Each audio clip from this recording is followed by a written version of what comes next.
Thanks for joining, Will. What a fantastic year our partners have had with us. So we just finished up our financial year in September, and we had 38% growth on the cloud platform with subscriptions. Is that right? Massive, yeah, really, really good. 38% growth, huge achievement for all of our partners and helping us drive that. The stats I saw say that the market is growing at about 17% over the same period, so we're growing twice as fast as the market, which is fantastic. We just tripped over the 100,000, record-setting EBIT, record-setting quarter. We've had cracking start to the new year as well in October. So yeah, it's a great time to be a UCaaS provider, and most of all, we're hugely grateful to the partner community that we get to work with, who are just smashing it out there. They're doing a fantastic job. Yeah, definitely. And with the 100,000 seats, that what does that kind of mean for us and our partners? It means that we get kind of more recognition across the market with people like Cavell Group and stuff. I think Cavell look at the market a little bit in that way, and what I found interesting in a lot of what Cavell are talking about at the moment is that the niche players are really struggling. So the players that have got smaller numbers of users, and they've kind of done things themselves over the years, they're actually starting to struggle keeping up with the pace of innovation that's required to be a UCaaS vendor. And where we're really lucky is partnering with two of the biggest brands in the world. Ericsson, consistently recognised in the top 100 most innovative brands globally. LG the same, consistently recognised in the top 100 innovative brands. That combination of those two businesses and the R&D firepower and capability they can bring, the team in Seoul are just on fire at the moment in terms of the R&D team. I was over there in August talking to them and really starting to understand what their view and direction is for the platform. Yeah, what's their product? What's their plans where they see the products in the next 10 years? I quite like that when you did a session in our sales meeting. Yeah, I think 10 years is probably quite a long outlook, but certainly in the next few years, they're really starting to recognise that the market the user experience is splitting into two. So you've got your interaction with your customers, and that's requiring something that's much more akin to a set of contact center, call center type features. And so we see that being one kind of key area. And then also you've got the whole piece around collaboration. So, Teams, Zoom, all of those kind of things, but that kind of experience. So you're working internally with colleagues and we can deliver that. So they've got the tools to be able to do that. So we've got analytics, which is really starting to shape that customer experience piece, that contact center piece, and that sort of interaction and all of the features that are coming through there as sort of one circle. Then you've got the whole kind of IPEX One kind of collaboration capability, that sort of stuff. And those two things really starting to come together, and that Venn diagram crossing over to really show where we can deliver in the market. And I think that's hugely exciting. And when we layer onto that the kind of open approach that Ericsson-LG are taking with their focus on APIs, it really starts to get exciting. So IPEX One itself was built completely on open APIs.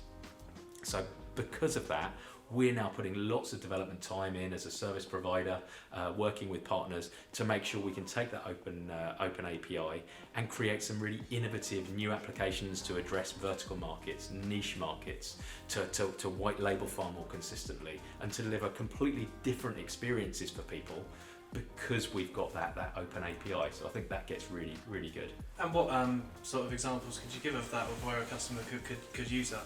So I think there's fairly obvious stuff around verticalizing the product. So instead of being IPEX One, perhaps it's IPEX Vets or IPEX Legal, and within that structure, we can then start to really customize that client to reflect what the needs of the legal sector are, and bring in additional tabs that pull in the various applications and the various functionalities that they need to operate in that sector. So it can become a real hub for what they want to achieve as a user. And we've got some kind of proof of concept activities going on at the moment that we're starting to share with our partners, where they can then take that and go on that journey with us, innovating, saying, well, if we could do this, if we could do that. And that's when it gets really exciting, because our partners are closest to the end users. And the approach we've always had around sort of collaborative innovation, and that runs right the way through from the end user to the reseller, to us, and into Ericsson-LG. The fact that when I was over in August, I was sitting down with the LG's R&D team, and they're willing to kind of stick me and Grace in a room with them and just say, right, where do you need to take this product in the UK to be really, really successful? Where are we innovating? And to hear from them where they see the market going is so powerful. That's really cool.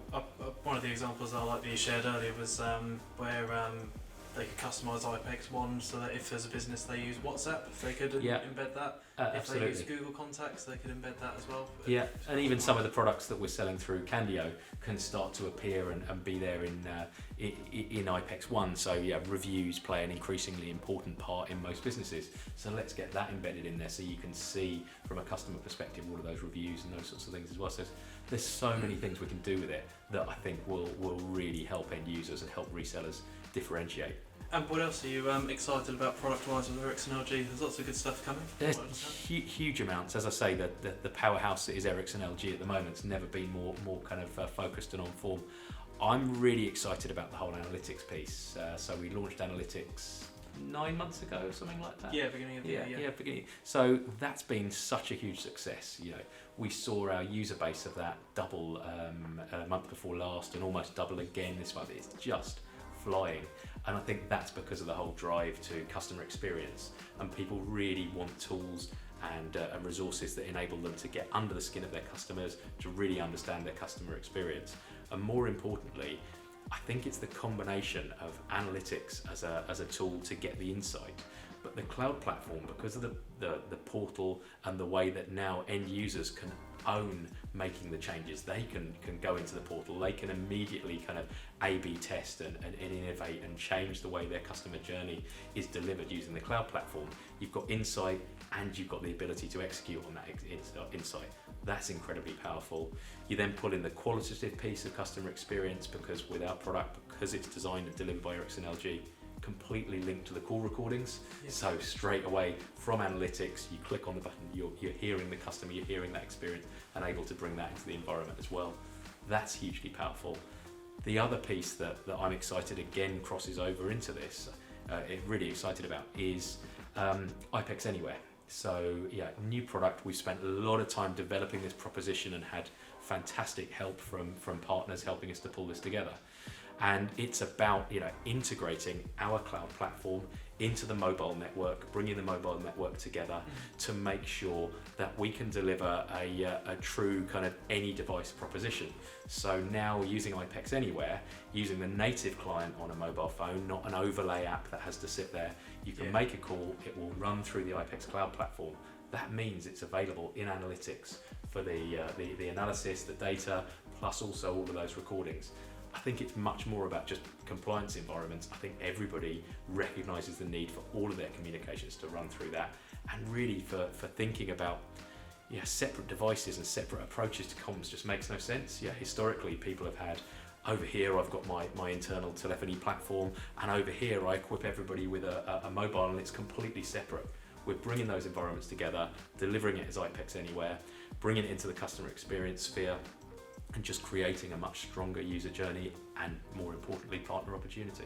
Yeah, definitely. Yeah, I started using it this week and it's fantastic. Yeah, I'm really pleased with it. So easy to provision, so easy to set up, and it just works. Yeah, it's just set up through a QR code. Absolutely. It's really easy. And yeah, I think people are naturally can be lazy around the use of apps. It's really easy not to open the app and not to do that and just make the call through the native client. Yeah, definitely. I know that all the time whenever I do a demo for an end user and show them the mobile app, they say it's great, but they just say that there's no way that they can see their staff using it because they'll just use their mobile because it's easier. Exactly. Yeah. So we've got great stuff happening on IPEX collaboration as well, and so we've got some really exciting announcements I can't quite share yet, but we're not far off coming up with a great proposition around IPEX collaboration, giving the tool sets to be able to deliver that team Zoom type environment on the IPEX product in a much more cost-effective way.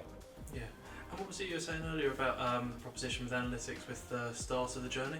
Yeah, that's a really good point. We recognised and spent time talking to partners about customer acquisition and that journey and customer experience that their end users go on when they procure a new phone system.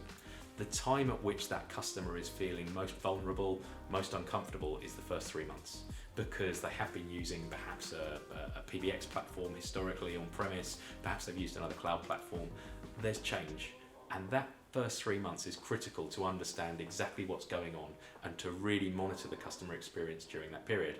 So what we're doing with partners is making sure that they can provide analytics fully licensed for that entire 3-month period, that first 3 months, which gives the customer the empowerment to really know what's going on, to see what changes there are, to fully utilize the features of the IPEX cloud. And that makes a massive difference. So getting that analytics tool in free of charge for the first 3 months totally changes the customer experience for a reseller in delivering to their end users. And I think that's just such a strong part of the proposition. Cool, that's really good. Any other take-backs from Korea that you had, apart from eating a fish that nearly killed you? Yeah, I'd definitely avoid the pufferfish next time anybody thinking of visiting Korea. It wasn't my culinary highlight, the pufferfish, but everything else about the trip was amazing. The Korean team were phenomenal hosts. The soju was outstanding as always, and just great to be back out in Korea and hearing the kind of the absolute passion and drive they have as a technology business to be driving new technology, new innovation, and collaborating with us and our UK partner community. Yeah, definitely. No, it's really good. And we didn't mention as well the award from last month. How could we forget? UCAS Vendor of the Year, beating one or two fairly well-known names in the industry. 12 in fact, yeah. And I'm not going to mention them, but we were just blown away. And again, it just comes back to one thing and one thing only, and that's our partners. That's what makes that happen each and every time. So we were so happy. Yeah, it's been a great start to the new financial year from October with the 100,000, the UCAS award. Yeah, they're closing out last year in such a strong way after the formation of EnableX and the change in the business, and then a great start to the new year as well. So looking forward to the next 12 months and what we can continue to do. Yeah, me too. Brilliant. No, thanks for that, Will. Thanks for showing us where Ericsson-LG is as a product and your time in Korea. Yeah, really excited about the next 12 months, as you say, and onwards. Absolutely. Look forward to doing it again next month and keeping that, the messages flowing out there about the great success in the business. And thanks once again to our partners.